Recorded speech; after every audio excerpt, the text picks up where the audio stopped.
جی ناظرین کرام، ہم گفتگو کر رہے ہیں، آپ سن رہے ہیں، کس وضاحت کے ساتھ قانونی نقطوں کو بھی بیان کیا جا رہا ہے اور اس کے ساتھ سیاست کا میں یہی کہوں گا تڑکا بھی لگایا جا رہا ہے۔ ہم دیکھ رہے ہیں کہ فیلنگ تو ہماری بہت ایک طرح کے فلیئر اپ ہوئی ہوئی ہیں، لیکن اس کے باوجود بھی کنٹرول رہ کر ہم اس بات کو کیسے کر سکتے ہیں، توازن کیسے کام کر سکتے ہیں، اس پہ گفتگو کی۔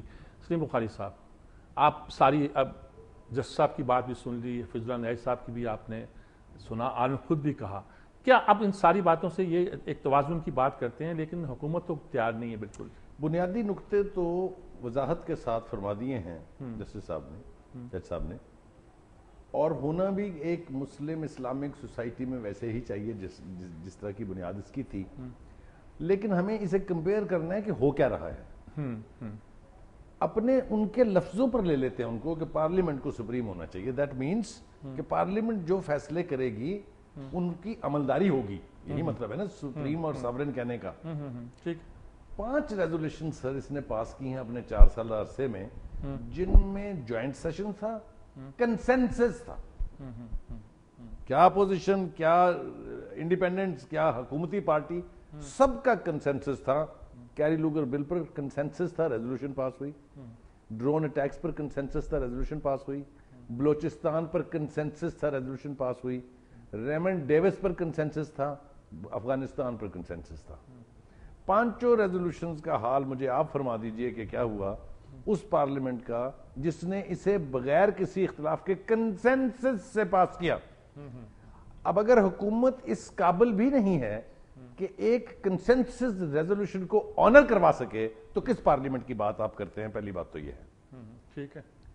دوسری بات یہ ہے کہ ایک کنسسٹنٹ موڈ، ڈینائل موڈ میں ہے پیپلز پارٹی۔ آپ کوئی بات کریں کسی طرح کی، وہ اس کو پہلے تو ڈینائی کریں گے۔ ججز کو بحال کرنے کا دعویٰ کتنا بڑا ہے کیلانی صاحب کا، لیکن آپ کو وہ 1.5 سال نہیں بھولنا چاہیے جب پہلے یہ کہا گیا کہ ایسا کرنے کے لیے 2/3 میجورٹی چاہیے پارلیمنٹ میں، یاد ہے؟ بل آئے گا تب ہوگا۔ پھر انہوں نے کہا اچھا ان کو آزاد کر دیا ہے، پھر بحال کرنے میں AK ڈوگر صاحب کو ان کا ٹینیور پورا کرنے دیا گیا اور اسی جج صاحب کو، چیف جسٹس صاحب کو باہر بٹھا کے انتظار کروایا گیا۔ اس کے بعد آپ کوئی ایشو اٹھا کر دیکھ لیجئے، چاہے وہ لوڈ شیڈنگ ہے، کتنی تاریخیں انہوں نے دی ہیں مجھے بتانے کی ضرورت نہیں ہے، جس منسٹر پر اتنے خوفناک چارجز ہیں کہ 4 ارب روپیہ واپس آ گیا گورنمنٹ کٹی میں اور 7 ارب روپے کی ایلیگیشن ہے ان کے اوپر۔ حال یہ ہے ہٹ درمی کا کہ اسی کو پھر وزیر بنا دیا گیا۔ آپ کو ایٹیچیوڈز دیکھنے ہیں، ہمیں آئسولیشن میں یہ سپریم کورٹ کا فیصلہ نہیں دیکھنا چاہیے۔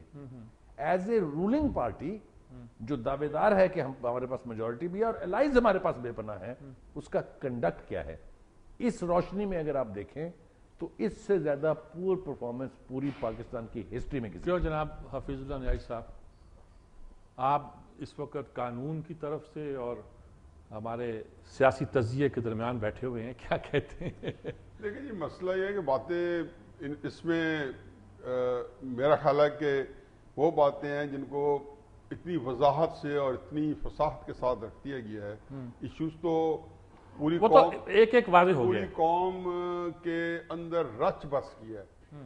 یہ دیکھیں لوگوں کے اندر ان کے خلاف جو حقارت نفرت آئی آج پبلک کے اندر، جو کہ ہر آدمی دیکھ رہا ہے، اور ان کے لیے جائے امان سیاستدانوں کے لیے پاکستان میں جو وجہ نہیں ہے، اس کی وجہ ان کے کرتوت ہیں۔ انہوں نے جینرک سی چیزیں ایجاد کی ہوئی ہیں، جمہوریہ خطرے میں ہیں۔ ٹی وی پہ آتے ہیں تو کہتے ہیں ہم عوام کی عدالت میں بیٹھے ہیں، اور یہ عدالت سپریم کورٹ جو جسٹس صاحب نے جس کو وضاحت کے ساتھ بتایا کہ یہ سپریم کورٹ کیا جو ہے ایک کوآرڈینیٹنگ باڈی ہے، لیکن سب سے سپریم باڈی ہے، اور پارلیمنٹ کے ساتھ جو ہے انٹرپریٹیشن ہے، یہ جو ایک گندی آواز کو ختم کر رہی ہے، اچھی آواز دے رہی ہے، اس کو نے ملائن کیا۔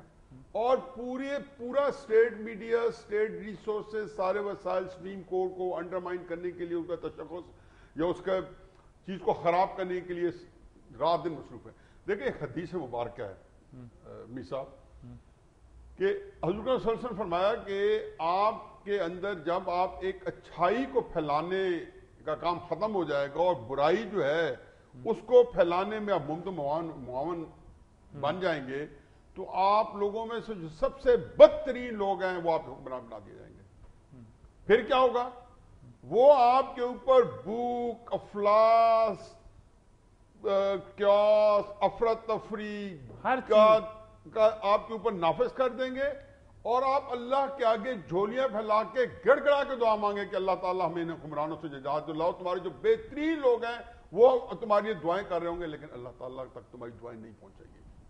آج یہ پاکستانی قوم اس کیفیت سے گزر رہی ہے.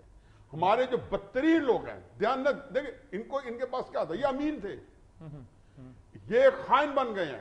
انہوں نے پاکستان کے اندر جس کے پاس اقتدار ہے اسے پاکستان کی دولت کو لوٹ کے رکھ دیا. یہ پاکستان مسلم نون ہے. میں ایک پوچھتا ہوں کہ جب یہ سارا کچھ ہوا، یہ کل شور مچایا ہے، میں توقع کر رہا تھا کہ ہاں یہ ایک بھلے مانس طریقے سے پورا اندر ریفرنس دے دیں گے، ان کو کم از کم یہ چیز آ جائے گی. زرداری جب الیکشن لڑ رہا ہوگا تو بتائیں گے کہ یہ بندہ جو ہے یہ کن کن کیسز میں جو ہے یہ مطلوبہ ہے. سوئٹزرلینڈ کا کس کو نہیں پتا کانوکٹ ہے وہاں سے 6 مہینے کے. مجھے بے نظیر صاحبہ کی وہ یہ کہتے قبروں کا ٹرائل نہ کرے.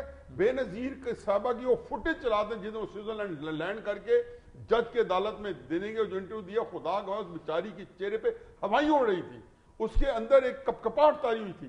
اس کیفیت میں وہ پاکستان کی ایکس پرائم منسٹر سوئٹزرلینڈ کی عدالتوں میں کھڑی تھی. آج یہ ایسے بنے پھر رہے ہیں، نہ شرم ہے نہ حیا ہے. قوم کیسے مذاق ہے.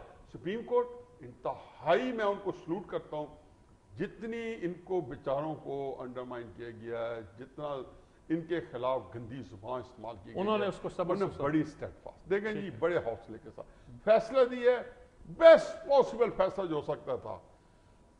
یہ ان کو کوئی تکریم ان کی نہیں ہے، لیکن عہدوں کی جو تکریم تھی اس کے پیش نظر انہوں نے بتایا اور توقع کر رہے تھے کہ اس کے بعد یہ کو حیا کریں گے، یہ کو شرم کریں گے اور قوم کو بتائیں گے کہ اگر یہ پرائم منسٹر اس وقت کہتے تو اسی لیے میں کہتا ہوں تھینک یو ویری مچ، میں ریزائن کرتا ہوں. آج میں کنوکٹ ہو گیا ہوں، میرے اوپر ایک الزام لگا ہے، میں اس میں کچھ زیادہ فرق نہیں پڑنا تھا، لیکن بہرحال ہاں ہو سکتا ہے پھر اسمبلی کہتی ہے آپ کنٹینیو کریں اور آپ کا ایک مینرزم بن جاتا، ایک مینرزم بن جاتا.